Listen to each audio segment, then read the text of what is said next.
Hi, hello, how are you? My name is Helen and this is what the redhead said.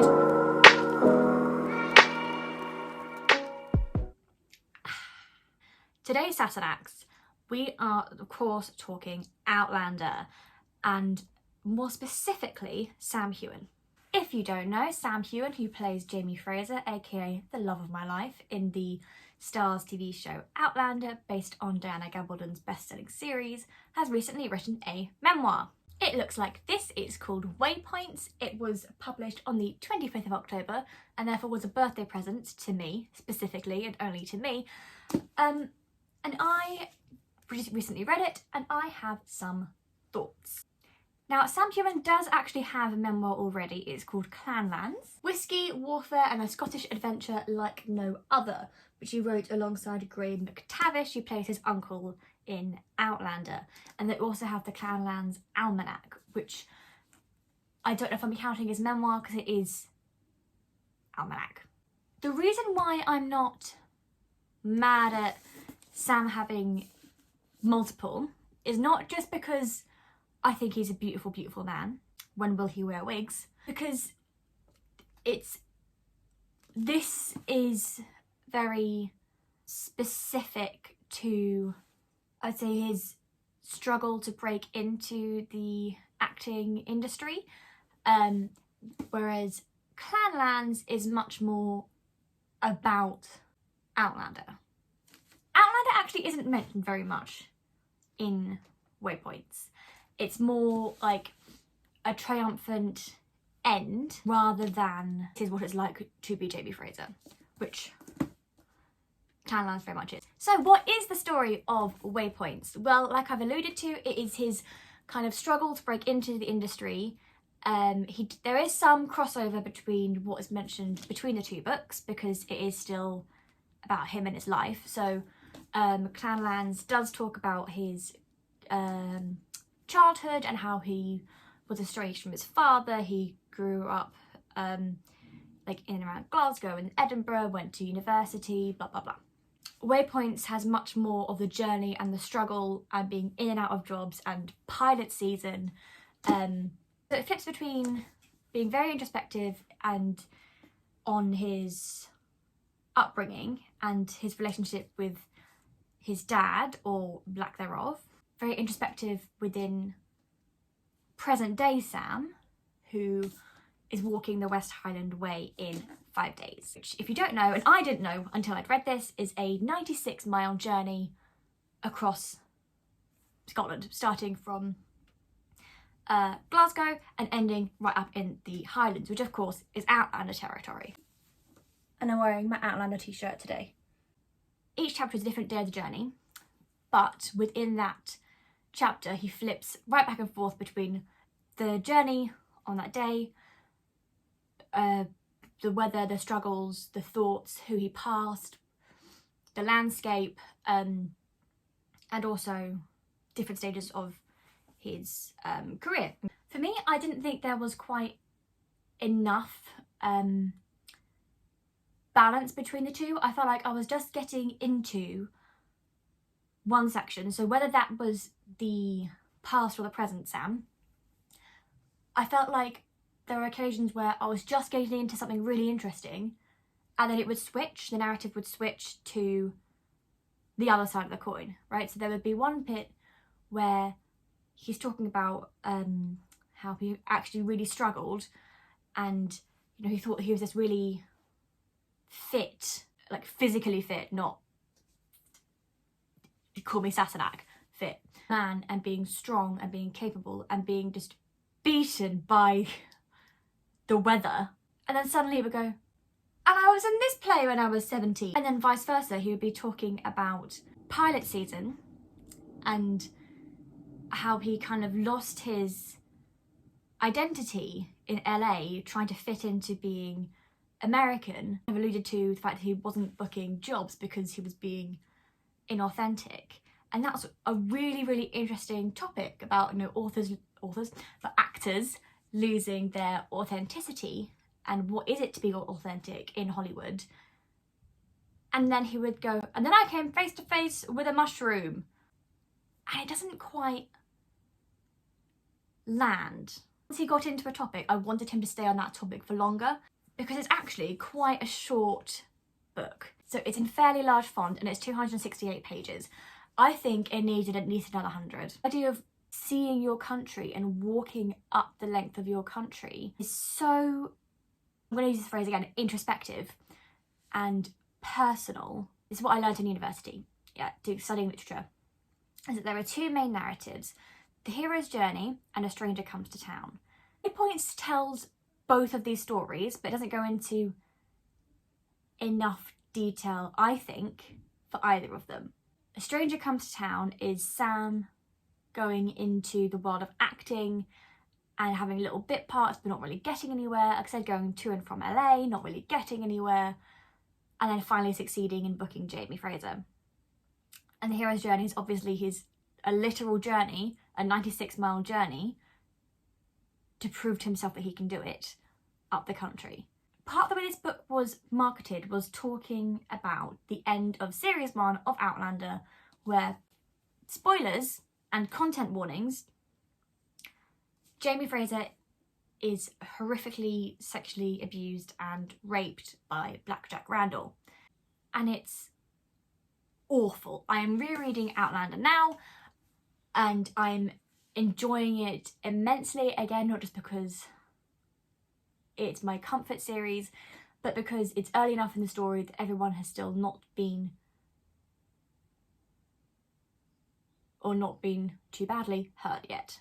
So I'm still at the beginning where Jamie and Claire aren't yet married, they're flirting but nothing's happening, etc, etc, right? But the end of series 1 and the end of book 1, Jamie's attacked, and throughout the series there's a lot of sexual violence in Outlander, but I think specifically the show, for that scene of Jamie's attack, the show went too far. For me, in my opinion, and to their credit, the show never went that graphic again. The way this was, part of the way this was pitched was, what does Sam really think about shooting those scenes? And again, entirely to his credit, it does talk about that. However, it's only a couple of pages. And the way that this was kind of promoted was that he would talk about it more. There are plenty of interviews that Sam has given about nudity in Outlander and what it's like to film sex scenes, and the importance of having an intimacy coordinator on board for series 6. And he does mention in the book that because of his experience filming the end of series 1, having an intimacy coordinator as soon as he discovered the job existed was really important to protect everyone, because he says that a full frontal nudity was filmed despite him pushing back on it. Quote, "The cock shot was unnecessary. If an actor says that they don't not want their penis to be on screen, there is no need for that penis to ever be filmed."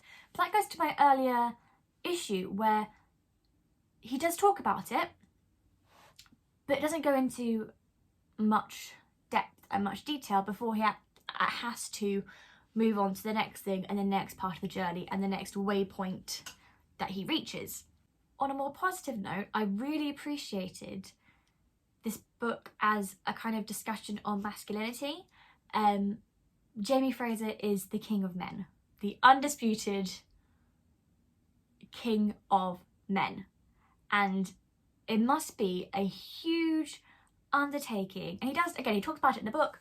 You are not a fictional creation, but people project the love of the fictional character onto you because you represent them on screen. I'm very guilty of doing it, and I actually, having read Waypoints, have to remind myself to kind of rein in the parasocial relationships, and I can love and adore Jamie Fraser without projecting the same kind of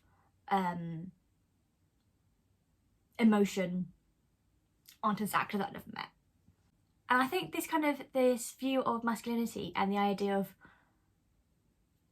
being helped being something negative is really interesting in the book. So he talks about when he first decides to do the West Highland Way. He wants to do wild camping and experience Scotland and be by himself and spend some time away from any fans, anyone who will recognise him, and just kind of have this very isolated experience. He can walk perfectly fine. He doesn't need to have walking poles, like hiking sticks. He says, the minute that I could, I wanted to get rid of the sticks. And then he has his first night of wild camping, sleeps horribly, wakes up and it's absolutely pouring down the next day. And then he uses the sticks and he goes, these are amazing, why have I not used these before? And he's close to giving up, and he wants to give up, and it's just having the worst of Scottish weather. And he begrudgingly meets this guy along the way called Graham. And I say begrudgingly because he says he wants to do it all by himself. And now suddenly there's this person who is kind of intruding, become really good friends. And I was really rooting for Graham the entire way through. It kind of comes to this realisation that I'm not doing the West Highland Way any worse if I check into a hotel so I can be well rested for the next day. It's not any worse to use equipment to help me. It's not any worse to rely on other people and have connections with other people. That doesn't make you any lesser, and it's not any less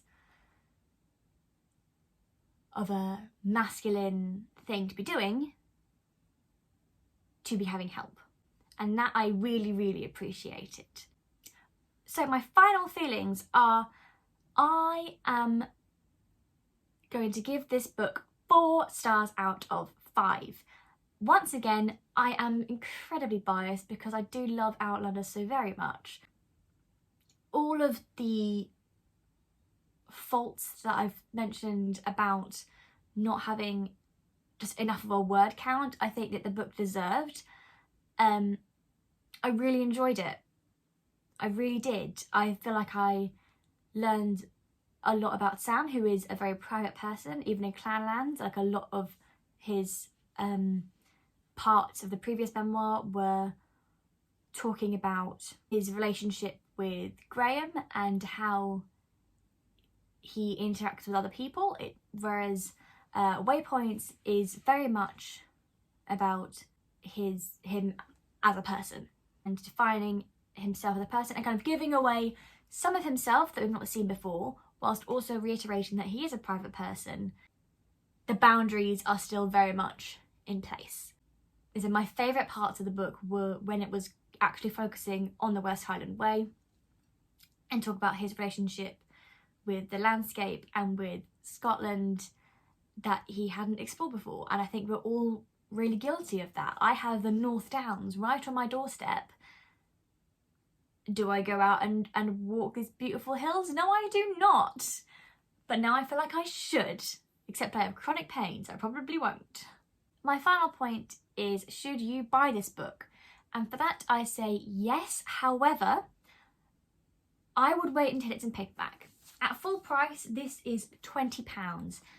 For 268 pages, I do not think it is worth that amount of money.